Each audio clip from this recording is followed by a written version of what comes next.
Salut les amis, abonnez-vous à notre chaîne pour nous soutenir. Tout a commencé avec une chute de neige comme on n'en chante que dans les vieux chants de Noël. D'épaisses et douces flocons de neige dansaient du ciel et transformaient la ville en un pays des merveilles hivernales scintillant. Moi, appelons-moi Elias, je détestais Noël en fait. Trop de souvenirs, trop de pression, d'attente, trop peu d'authenticité. Mais cette année, tout était différent. Cette année, il y avait quelqu'un. C'était début décembre, et le parfum des biscuits fraîchement sortis du four flottait lourdement dans l'air quand j'ai reçu un appel de mon meilleur ami Marcus. Marcus était tout le contraire de moi, un elfe de Noël en chair et en os, toujours joyeux, toujours optimiste et avec un enthousiasme contagieux pour tout ce qui touchait un Noël. Elias, mon cher ami, j'ai besoin de ton aide. Mon arbre a l'air d'avoir été ravagé par une invasion de mythes, et ma guirlande lumineuse s'est transformée en un nœud inextricable qui ferait pâlir Gordien de jalousie. S'il te plaît, aide-moi. J'ai soupiré. J'avais en fait prévu de passer la soirée avec un bon livre et une tasse de thé, mais je ne pouvais tout simplement pas résister à Marcus. Sa voix suppliante, associée à la perspective de vin chaud et peut-être de quelques-unes de ces légendaires étoiles à la cannelle, a fini par me convaincre. Quand je suis arrivé chez lui, le chaos était parfait. Le sapin de Noël, un immense spécimen de Nordman, était de travers dans le salon, sans décoration et désolant. Des guirlandes lumineuses gisaient comme des serpents colorés sur le sol, et des boules de Noël, des guirlandes et autres accessoires de Noël étaient éparpillés partout. Marcus lui-même se tenait au milieu de ce chaos avec une expression désespérée sur le visage. « Dieu merci, tu es là, Elias! Je suis sur le point d'annuler toutes les fêtes de Noël et de m'envoler pour la Thaïlande !» J'ai ri. Pas de panique, Marcus, on va s'en sortir. Et c'est ainsi que nous avons commencé à travailler. D'abord, nous avons libéré les guirlandes lumineuses de leur prison emmêlée. C'était une épreuve de patience, mais ensemble, nous avons réussi à faire briller à nouveau les lumières colorées. Ensuite, nous avons redressé le sapin et commencé à le décorer. Marcus avait une immense collection de décorations de Noël. Des boules scintillantes de toutes les couleurs, des figurines en bois filigrane, des étoiles faites maison en papier et en carton. Chaque décoration racontait une histoire, rappelait un Noël passé, une rencontre particulière.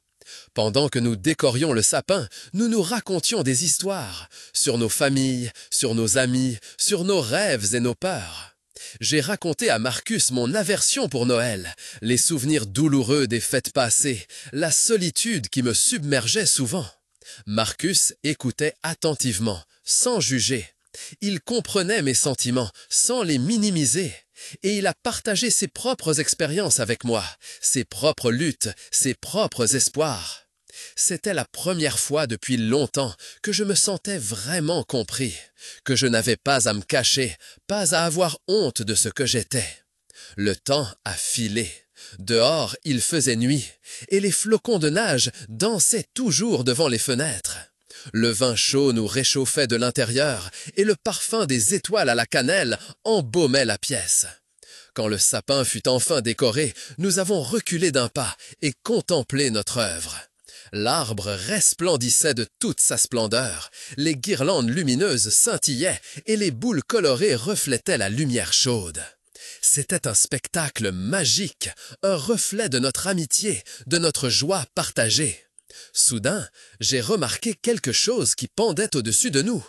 Une branche de gui. Marcus l'avait probablement accrochée en secret pendant que j'étais occupé à démêler les guirlandes. J'ai regardé Marcus et il m'a regardé. Nos yeux se sont croisés et pendant un instant, le temps a semblé s'arrêter. J'ai senti mon cœur battre plus vite, mes mains commençaient à trembler. Je connaissais Marcus depuis longtemps. Nous étions les meilleurs amis depuis l'école. Nous avions traversé beaucoup de choses ensemble, partagé joies et peines. Mais à cet instant précis, sous le gui, j'ai senti quelque chose de différent, quelque chose de plus profond, quelque chose que j'avais nié jusqu'à présent. Lentement, je me suis penché. Marcus a fait de même. Nos lèvres se sont touchées. C'était un baiser tendre, une exploration hésitante. Mais il semblait juste, il se sentait vrai. Le baiser n'a duré qu'un instant, mais il a tout changé. Soudain, tout était différent. Le monde semblait plus lumineux, les couleurs plus intenses, la musique plus forte. Nous nous séparâmes et nous nous regardâmes. Marcus souriait.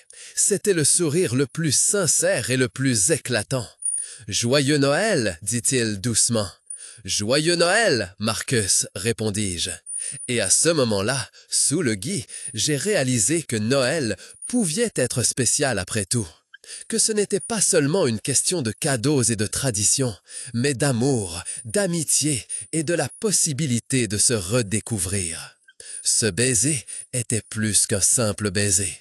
C'était un nouveau départ. C'était le début d'une histoire qui restait à écrire. Une histoire gaie qui commençait sous l'éclat d'une étoile de Noël. Et moi, Elias, le détestateur de Noël, j'attendais soudainement avec impatience ce qui allait arriver. Car ce Noël était différent. Ce Noël était spécial. Ce Noël était mon Noël. Et tout a commencé avec une chute de neige, un appel désespéré et un baiser sous le gui.